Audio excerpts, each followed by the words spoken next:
সম্মানিত দর্শক, আজকে একটা গ্রামাটিক্যাল নিয়ম এখানে আমরা দেখাবো। এদেরকে আসলে তারতিব করতে দিয়েছিলাম, এগুলো এর আগে আমি শিখিয়েছি। আজকে পরীক্ষা নিচ্ছিলাম যে আসলে এরা এই নিয়মগুলো পারছে কিনা, কারণ এগুলো যদি পেরে নেয়, এই যে 1 2 3 4 এই 4টা নিয়ম যদি তারা পারে, তাহলে যত তারকিব আছে মোটামুটি তাদের সব আসান হয়ে যাবে, পারবে আর কি। তো দেখলাম যে অনেকরাই পেরেছে, আর অনেকরাই এই যে লাস্টের এইটা পারেনি, আর এখানে একটু গন্ডগোল করেছে। তো আজকে আমরা তোমাদেরকে আবার রিপ্লাই করে দিচ্ছি যে যদি তোমরা এগুলো মোটামুটি বুঝে যাও, তাহলে কিন্তু তোমরা তাকে পেরে যাবে। তো সর্বপ্রথম আমাদেরকে মারেফাগুলো চিনতে হবে। মারেফা না চিনলে কোনো উপায় থাকবে না। মারেফা 7 প্রকার, ওই 7 প্রকার কিন্তু মনে রাখতে হবে। আমার ভিডিও লম্বা হয়ে যাবে, এই জন্য তোমাদেরকে ওই 7 প্রকারের ইঙ্গিত আর দিচ্ছি না, কারণ তোমাদের মনে আছে, ওই 7 প্রকার চর্চা করে নিতে হবে মনে রাখার জন্য।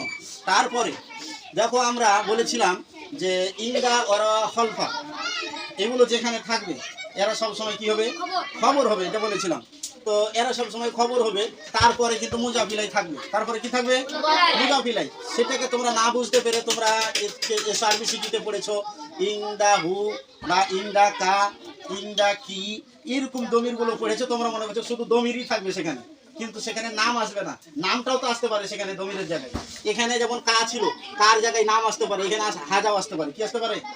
যখন হাজা আসবে তখন হবে এর কাছে, কি হবে? যখন মাজিদ এসছে তখন হবে মাজিদের কাছে। যখন কা আসবে তখন হবে তোমার কাছে। যখন এটা হু আসবে তখন হবে তার কাছে। যখন এটা হুম আসবে তখন হবে তাদের কাছে, তাই না? তাহলে সবই কিন্তু মুদাফ, এটা হবে মুদাফ আর এটা হবে মুদাফ ইলাই। মুদাফ ইলাই মিলে আসলে এটা হয় মাফুলে কি, কিন্তু তোমরা একটা শিখিয়েছি কি? খবর। কি শিখিয়েছি? খবর। তাহলে আমরা এখান থেকে ডাইরেক্ট এটাকে বলবো খবর। খবর। আর এটা কি? মুবতাদা। এটা আমরা শিখেছি এভাবে। তাহলে এটা নাকেরা হইলে চলে যাবে পরে, আর মারিফা হলে চলে আসবে আগা দিকে। এটা তোমরা জানো না? তোমরা জানো কেন? এই ইন্দার শর্তের কারণে। কার শর্তের কারণে? ইন্দার শর্তের কারণে। তাহলে আমরা এটাও বুঝে গেছি। তাহলে 1 নম্বর নিয়ম এইভাবে মনে রেখে দেবো আমরা। 2 নম্বর নিয়মটা মনে রাখবো, এটা হুরফে জার যত থাকবে, এখানে আমরা 17টা হুরফে জার আছে। এই 17টা হুরফে জারের মধ্যে একটা ফি এর সাথে যা থাকবে সেটা হবে মাজরুর। ফি এর সাথে যেটা থাকবে বা হুরফে জারের সাথে যেটা থাকবে সেটা হবে মাজরুর। তাহলে এটা হুরফে জার আর এটা হবে মাজরুর। জার মাজরুর মিলে হয় মুতাআল্লাক। কিন্তু আমি তোমাদেরকে শিখিয়েছি সরাসরি খবর। সরাসরি কি শিখিয়েছি?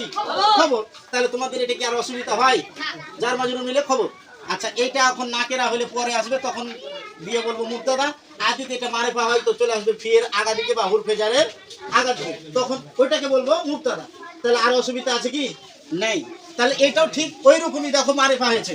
এটা মারিফা হওয়ার ফলে এটা আগা দিকে চলে এসছে, আর এটা জার আর এটা মাজরুর, জার মাজরুর মিলে খবর।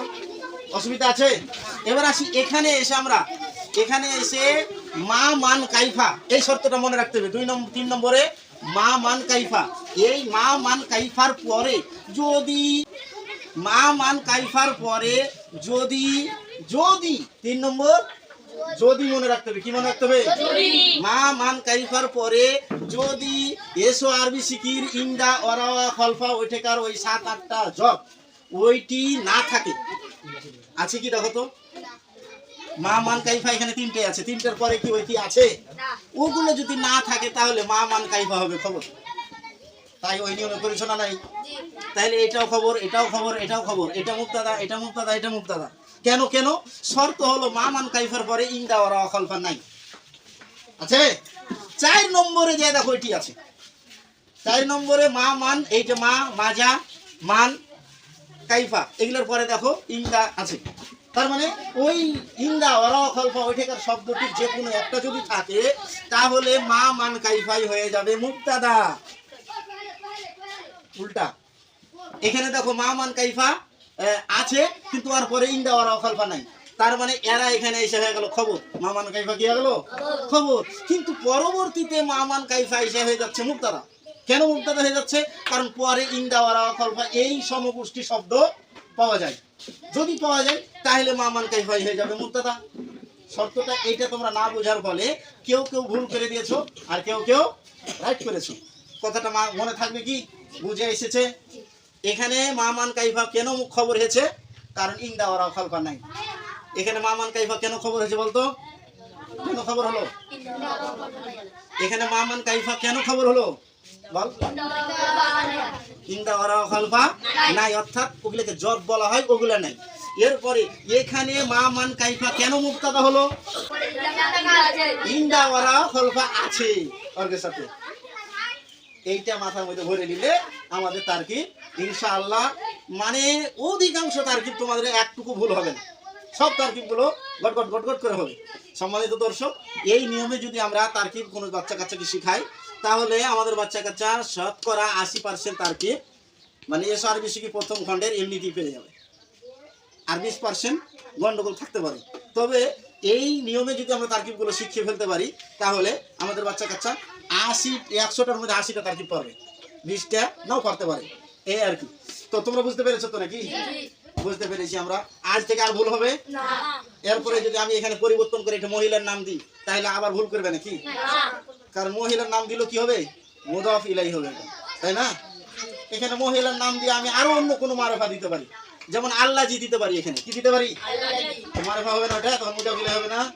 মানে মারেফার যে কোনো একটা ইন্দা ওয়ারা খলফার পরে বসলে ওটাই মুদাফ ইলাইহি, ওটা কি মুদাফ ইলাইহি।